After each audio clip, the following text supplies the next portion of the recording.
আসসালামু আলাইকুম। জামাতের যারা সমর্থকরা আছেন তারা তো খুশি হয়েছেনই, অন্য দলেরও যারা রাজনীতি করেন তারাও কিন্তু খুশি হয়েছেন অনেকে। তবে পলিটিক্যাল পয়েন্ট অফ ভিউতে এটার বিরোধিতা অনেকেই করছেন বা এটা বলার চেষ্টা করছেন যে যে জামাতের কথার কি ভ্যালু আছে নাকি। ভাই দেখেন, যেহেতু দলটির প্রধান যিনি আমির ডাক্তার মোহাম্মদ শফিকুর রহমান বক্তব্য দিয়েছেন, আমার কাছে অন্তত বিশ্বাস হয় এই কথাটার বাস্তব ভিত্তি আছে। অন্তত জামাত যা বলে তা করে, এই একটা পারসেপশন কিন্তু মানুষের মধ্যে আসলেই কিন্তু আছে, বিশ্বাস করছে। যেই ঘোষণা তিনি দিচ্ছেন সারা বাংলাদেশের নারীদের ভোট, জামাত এই একটা ঘোষণার মাধ্যমে আপনার বিশেষ করে যারা চাকরিজীবী আছেন, সরকারি বা বড় বড় অথরাইজড বেসরকারিও বা আধা সরকারিও, এই ভোটগুলা নিশ্চিন্তে পেয়ে যাবেন, সেই সাথে পরিবারের ভোটও পাইতে পারেন। তবে এমন সিদ্ধান্তকে আমি সাধুবাদ জানাই।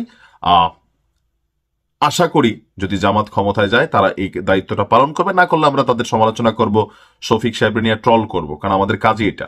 যাই হোক, এখন কি বলছেন তিনি যে বক্তব্যটা দিচ্ছেন যে ক্ষমতায় গেলে আমাদের মায়েদের বা বোনেদের যে কর্মঘণ্টা সেটা কমিয়ে দিবেন।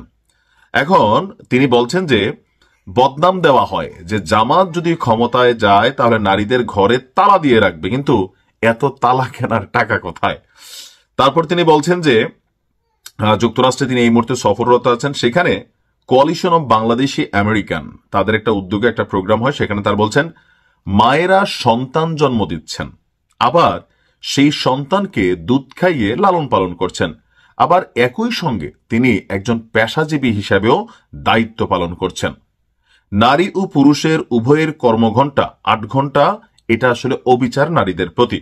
ক্ষমতায় গেলে মায়েদের কর্মঘণ্টা কমিয়ে দেওয়া হবে। কেউ কেউ বলছেন যে জামাত আমির মায়েদের কর্মঘণ্টাটা ৫ ঘন্টা করতে চাচ্ছেন। ৫ ঘন্টা, আমি এটাকে সাধুবাদ জানাই, এটা কিন্তু সত্যি। দেখেন, একটা মহিলার প্রথম পরিচয় হচ্ছে তিনি কারো কন্যা, যখন বিয়ে হয়ে যায় তিনি হয়ে যান কারো স্ত্রী, এরপরে তার ফাইনাল যে পরিচয় মা।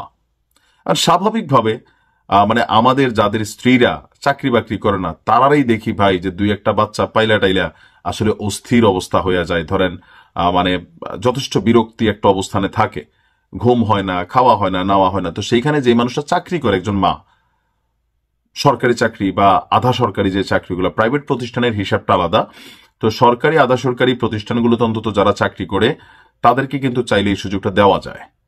কেন দেওয়া যায়? যে একজন মা যদি সারাদিন বাইরে বাইরে থাকেন তো তার সন্তানদের যে মানুষ করার যে বিষয়টা, একজন মা হচ্ছে প্রথম শিক্ষক। একটা কথা আছে না, আমাকে একটা শিক্ষিত মা দাও, আমি একটা শিক্ষিত জাতি উপহার দিব।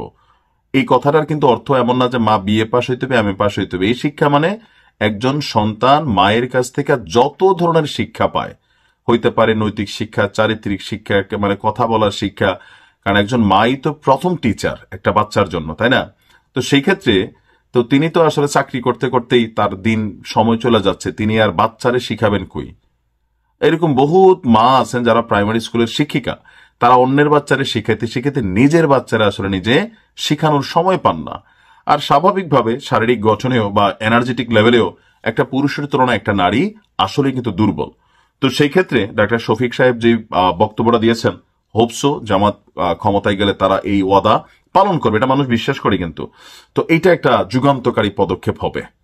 তবে এটা খেয়াল রাখতে হবে, অফিসে সরকারি যারা কর্মচারী কর্মকর্তা আছেন, নারী পুরুষ জরুরি না, সবগুলাই 95% ক্ষেত্রে পাবলিকরে ভোগায়, জনগণের চাকর হইও মনে করে তারা জনগণের ওস্তাদ, স্যার স্যার ডাকতে হবে।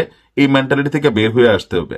আপনার ৮ ঘন্টা ১০ ঘন্টা ডিউটি যখন কমাই দেওয়া হবে, ওই সময়টাতে আপনার ৮ ঘন্টা ডিউটিটা আবার আপনারা পালনও করতে হবে। থাকে না যে সরকারি মাল দরিয়ার ঢাল, এরকম কিন্তু বাংলাদেশের শিক্ষা প্রতিষ্ঠান থেকে শুরু করে ম্যাক্সিমাম জায়গা যেটা সরকারি, প্রাইভেট প্রতিষ্ঠান ডেভেলপড হচ্ছে, ব্যক্তি প্রতিষ্ঠান ডেভেলপড হচ্ছে, কিন্তু সরকারি সব জায়গার ভিতরে এই স্বেচ্ছাচারিতা আছে। কারণ বাঙালি তো সুযোগের মানে ফাঁকে ফাঁকে হাঁটে। তো আমাদের অনেক মায়েরা বোনেরা আছেন সরকারি চাকরি করেন, দায়িত্বের যথেষ্ট অবহেলা, ঘোষ দুর্নীতি লুটপাট এগুলো কিন্তু তারাও জড়িত আছে।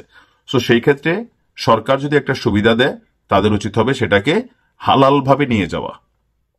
খারাপ হবে না, আমার কাছে এটা একটা প্রশংসনীয় উদ্যোগ বলে মনে হয়েছে। ভালো থাকুন।